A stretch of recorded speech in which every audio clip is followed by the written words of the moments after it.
coming up this week. What are your thoughts ahead of that game? It's a big game.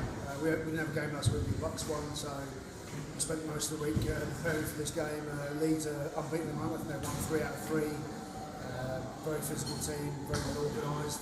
So we'll have a work cut out for us. But like I say, we put in some good work in the last 10 days or so, and last session tonight, get ready for the game. It'll be a big one for us.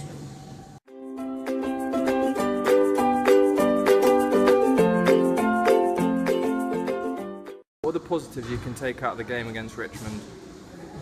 I think a massive positive, and this is something that makes me feel very, very proud, is just the number of alumni who came to support. It was outrageous. You know, as soon as you walked in, the number of people, alumni playing for Richmond first of all, but also those London-based alumni who came down.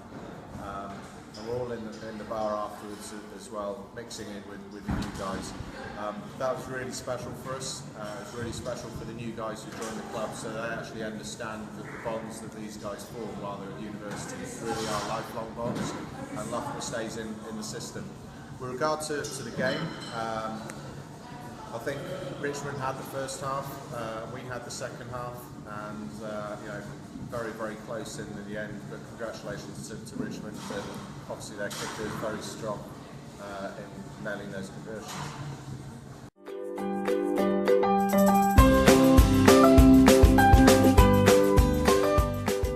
With regards to the game against Macclesfield this weekend, what do you think we need to work on?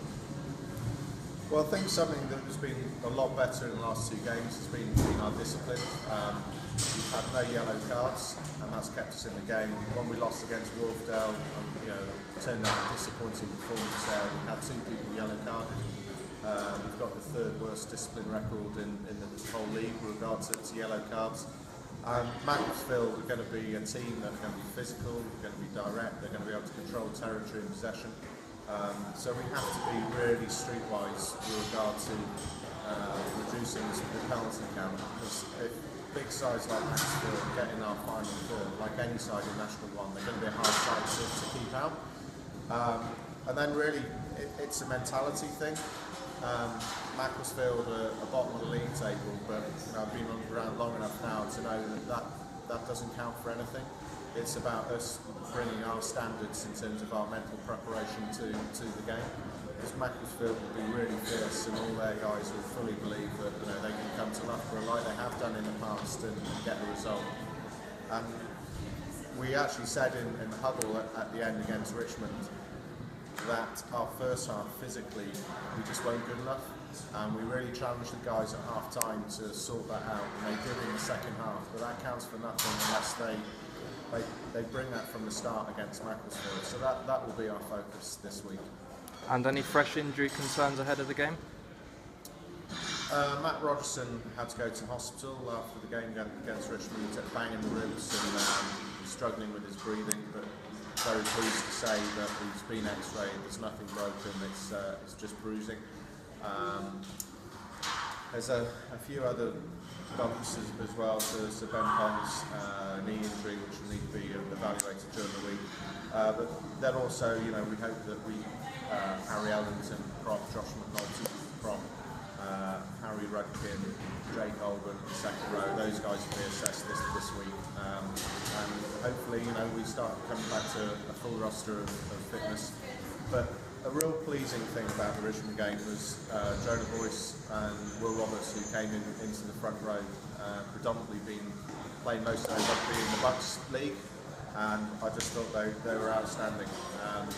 They didn't look out of place in the National 1 side at all, and that's a credit to Chuter and Ciaran Beattie, who've been coaching the Bucks 1 side, and also a reflection of how fortunate we are that our second team is playing in such a competitive league as well, which means that the transition up the club, we're producing good players throughout the club to take that step up.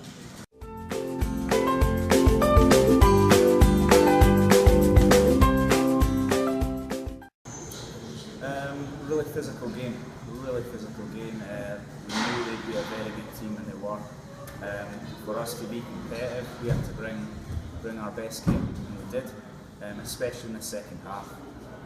First half, I think we let them dominate us. We know they can, we know they're a good team. They're a real attacking, fair, powerful team. and we let them get on top of us. Second half though, we asked the question, could they turn it around?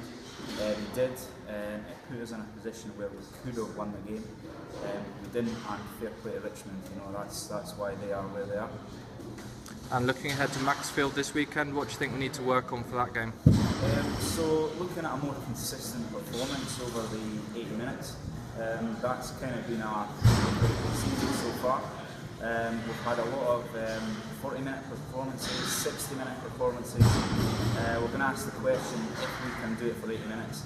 Defensively, can we just step up, be consistent with what we're trying to do, but also bring this warrior mentality, desperate man attitude.